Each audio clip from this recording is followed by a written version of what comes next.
Ladies and gentlemen, fellow delegates, it is my pleasure to introduce the Honorable John Kasich, Governor of Ohio, Columbus, Ohio.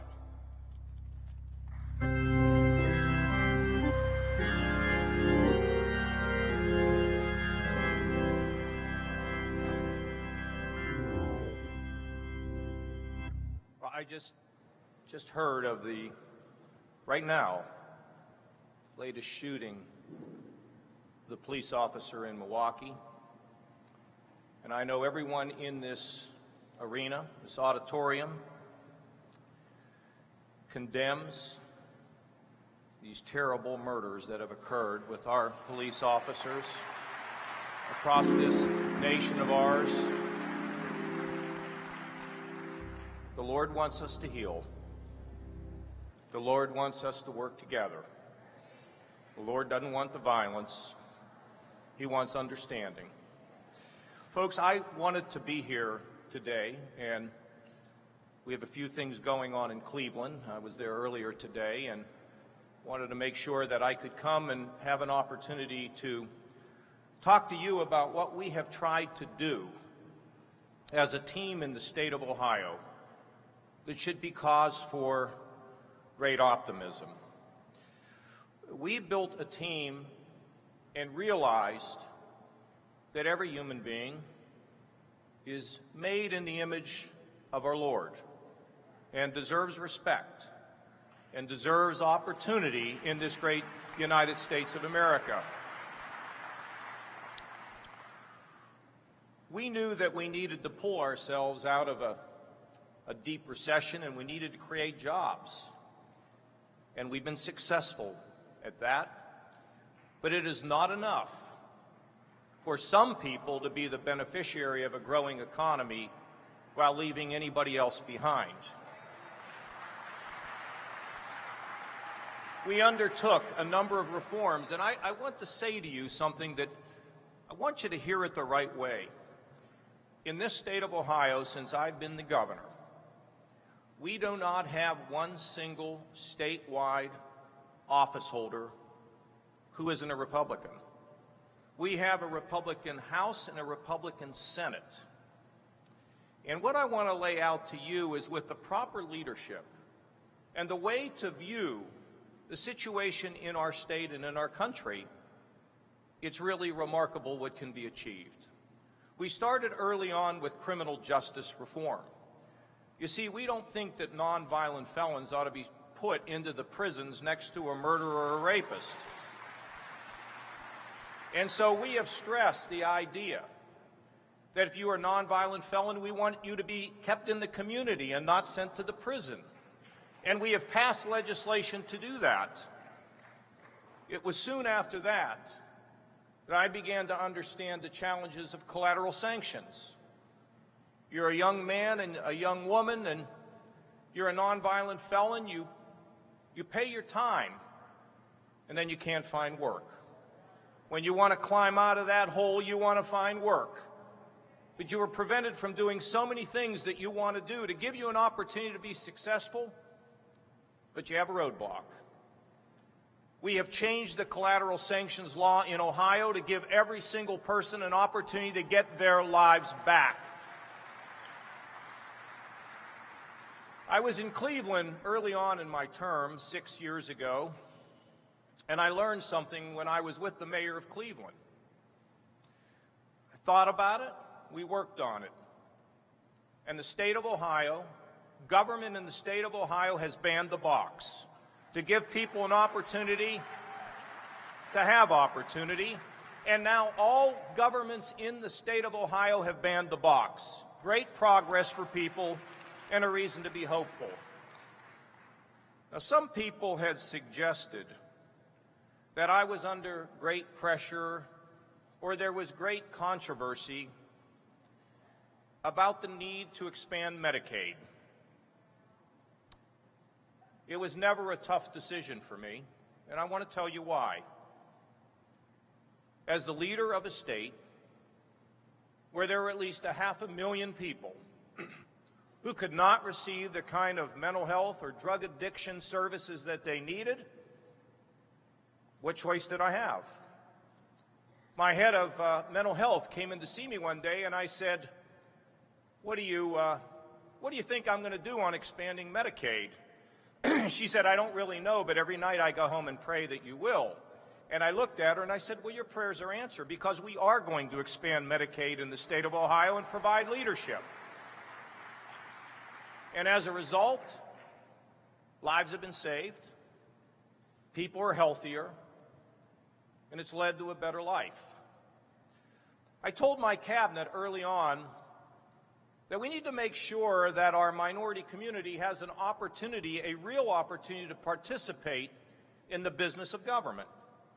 If the government's going to spend money, we need to make sure that we're able to jumpstart our minority businesses, to give them an opportunity through a set-aside program, a minority business enterprise program, to make sure that we conduct something that's real and not just on a piece of paper.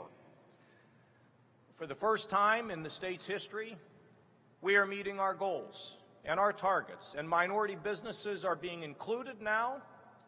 And as I told my cabinet, we want to encourage entrepreneurship in every community, but particularly in the minority community, where people can have an opportunity to go from being a minority member to a majority member and build big businesses throughout this country.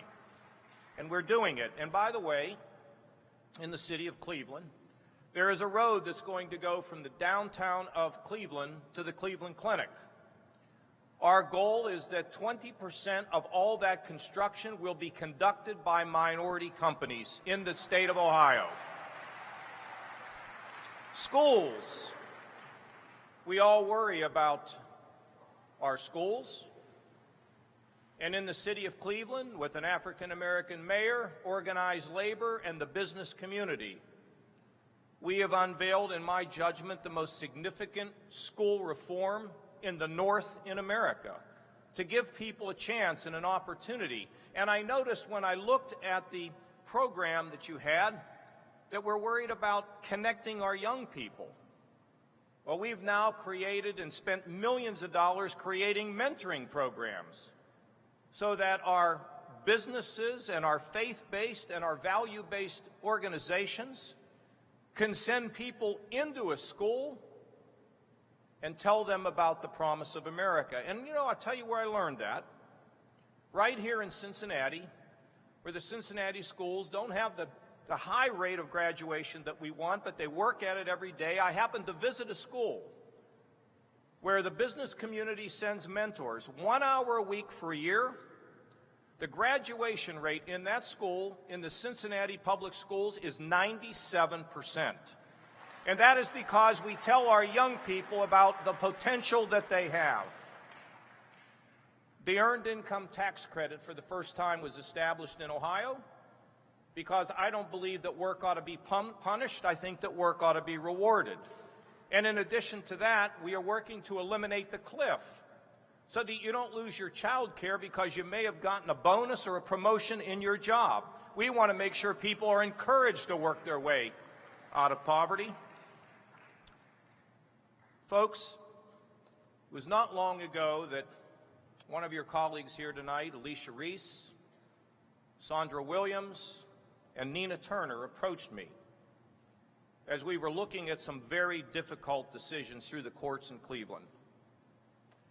They wanted to create a study, a commission, to look at the issues of community, police, community, race relations.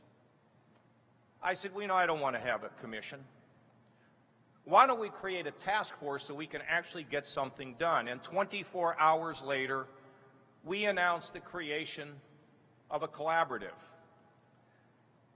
That collaborative is chaired by Nina Turner, Democrat, liberal Democrat, a great friend of mine, whose son also happens to be a police officer. And sitting next to her is our head of public safety.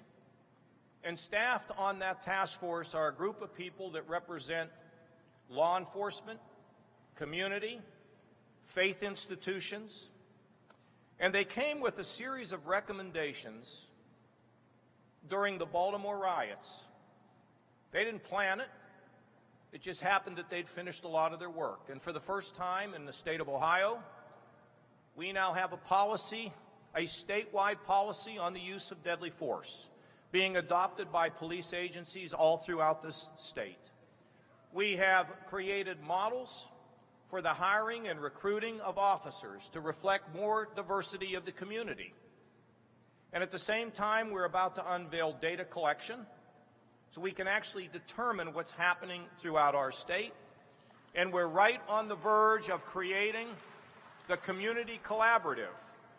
And that is a collaborative where police understand the challenges of the community, and the community understands that police officers want to go home at night with their children and their spouses.